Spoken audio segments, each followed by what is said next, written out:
the South African Police Services has maintained it has a handle on crime in the country.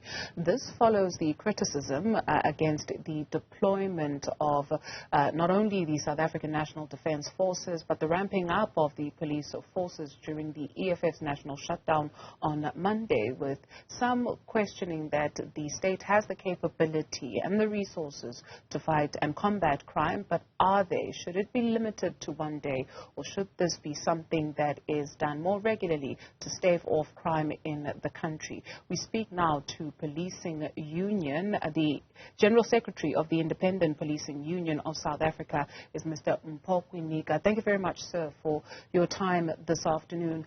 Having digested all the events of the week last week, having digested the events of the week this week, and the response of the South African Police Services, the deployment of the soldiers to the streets, when it comes to your members at least, what did they tell you? Good afternoon. Yes, it was an event which many people thought it was going to turn out to be something else. But the planning by all security personnel, including the police, the army, and other security agencies, have ensured that the march on the 20th of March 2023, where EFF took the lead, was successful. We haven't seen an incident which South Africans would not be happy about. Everything went well. But having said this, we need South Africans to note that the last Monday event was a planned one. We don't know if the South African Police Service was to be faced again with issues which happened in July unrest and the issue of the random shootings which have been taking place throughout this country last year. Will they be able to deal with those issues? Because those matters requires intelligence.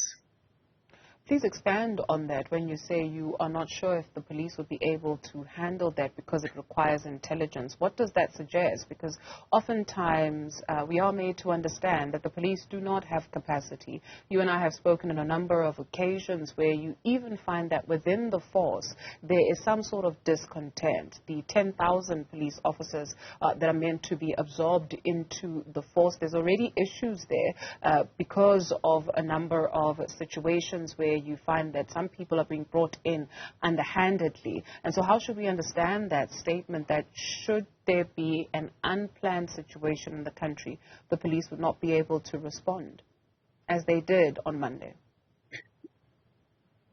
Yeah, what we are saying is that the incident of Monday, it should not be used as a measuring stick of police capacity.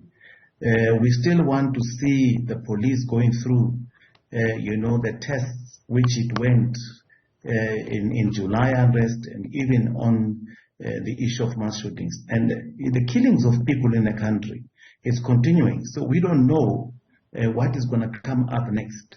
So when we say we should not necessarily say because they succeeded on a planned event such as the one on Monday, people must think that we are out of the woods.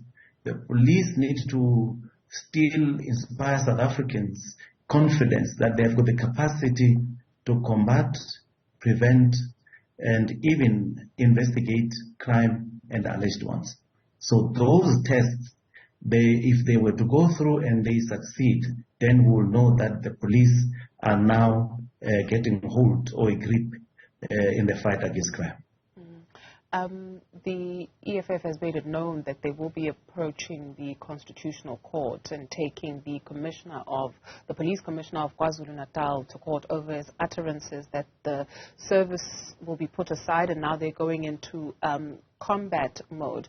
I do wonder what you are hearing in terms of some of your members and their well-being at this time as they're facing so much criticism.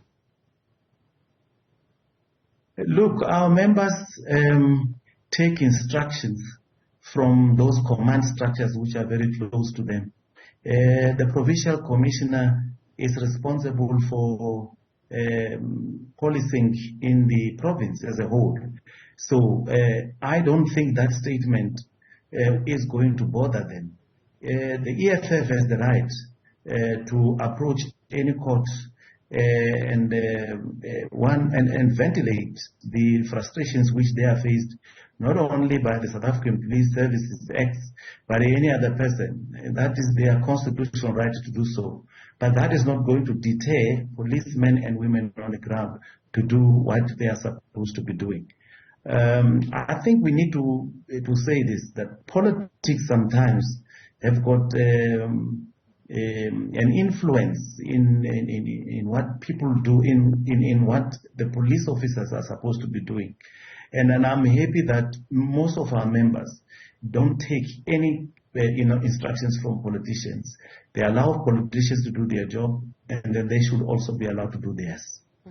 Thank you very much, sir, for your time this afternoon. Mpho Kwinika is the General Secretary of the Independent Policing Union of South Africa.